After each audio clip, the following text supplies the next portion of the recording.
Hi guys! So for today's video, ito po ay ampalaya ang aking niluto na nilagyan ng itlog. So ito nga pala yung ampalaya na binigay ng kaibigan ko, 2 piraso.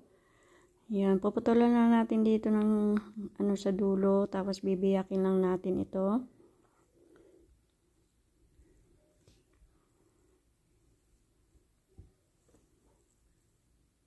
Tapos natin biyakin, aalisan natin ng buto gamit ang kutsara.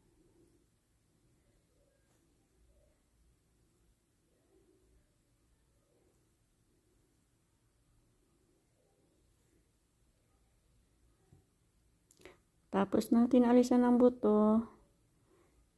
So hinugasan ko na rin pala ito guys. Tapos hihiwain lang natin siyang manipis na manipis.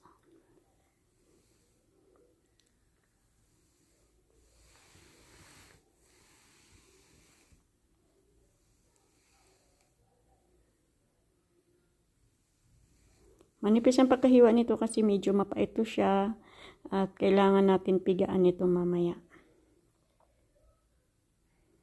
Kasi pag makakapal, alam mo naman yung ganitong gulay ay masyado talaga to siya mapait.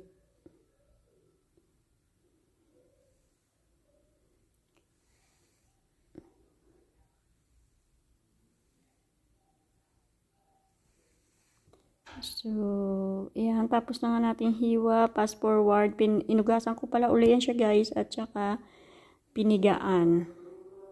At ito na nga, nagigisa na nga ako dito ng sibuyas at kamatis para po sa ating pagluluto. Tapos, yan na nga yung sibuyas at kamatis. Hinayaan ko lang muna dito guys na ano yung kamatis, maluto ng maayos at nilagyan ko na din ng chicken seasoning. Tapos natin guys, lalagay na rin natin dito yung ampalaya. At ito na nga, nilagay na natin dito yung ampalaya. Haluin lang natin ito at hindi rin natin lalagyan ng tubig. Tatakpan natin hanggang sa maano yung sabaw niya. Ayan, kusa po yan siya nagtubig guys. Tapos wala na po yung tubig. At fast forward, nilagyan ko nga pala ito ng 1 pirasong itlog. At ready to serve na rin ito. At ito na nga, pagkatapos ko magluto ng ampalaya, ilalagay lang natin dito sa plato. At ready to eat. Thank you for watching. Please like and share. Comment please. Please subscribe.